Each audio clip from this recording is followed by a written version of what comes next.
Magluto tayo ngayon ng ginger with chicken. Inuna ko na po to Adidas. So kasi mahirap pong lutuin. So ayan. Lutuin ko muna.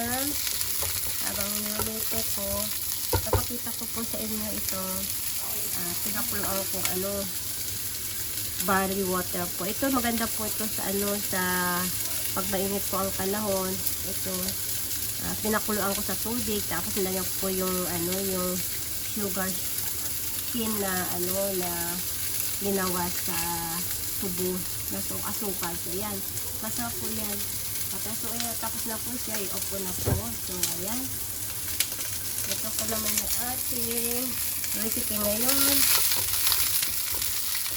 ginger with chicken. Ayan. So medyo na po siya, lagyan ko na po itong laman ng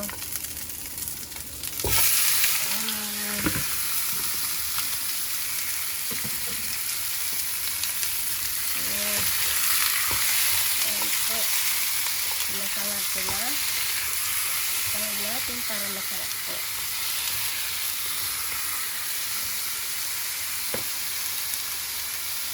Ayan sa natin na apoy. Ayan. Medyo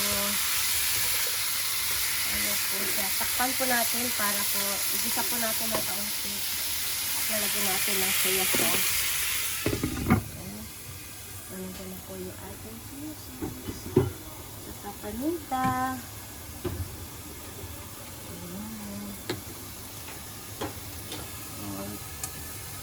Sabi na natin. Sabi natin na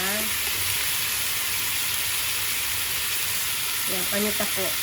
Tapos, soya sauce. Sabi natin ng soya sauce. Ayan. Soya sauce. And then, haluin natin.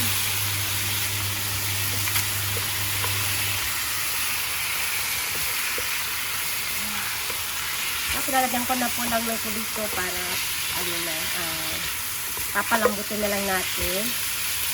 So ayan, lalagyan na lang natin. Sa inyo po kung lagyan po ng kaunting magic syrup, pero sa akin lalagyan ko po ng sugar na lang para mas masarap. Ayan, takpan na natin. Ayan po. So itagal natin itong mga ginamit natin.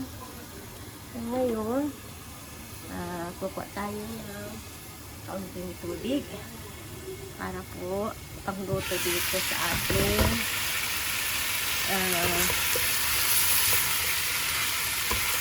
ginger with chicken. Yan. Sesame oil po nilagay kong mantika ha. Sesame oil kasi yun po ang pangkasa po ng lasa, pampaalis po ng yung lansa. So yan po ang ating chicken. Ayan, maraming salamat.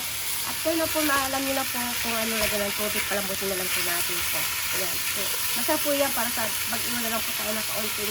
Ang gravy niya kaunti lang po. Okay, maraming salamat and God bless. So, bye!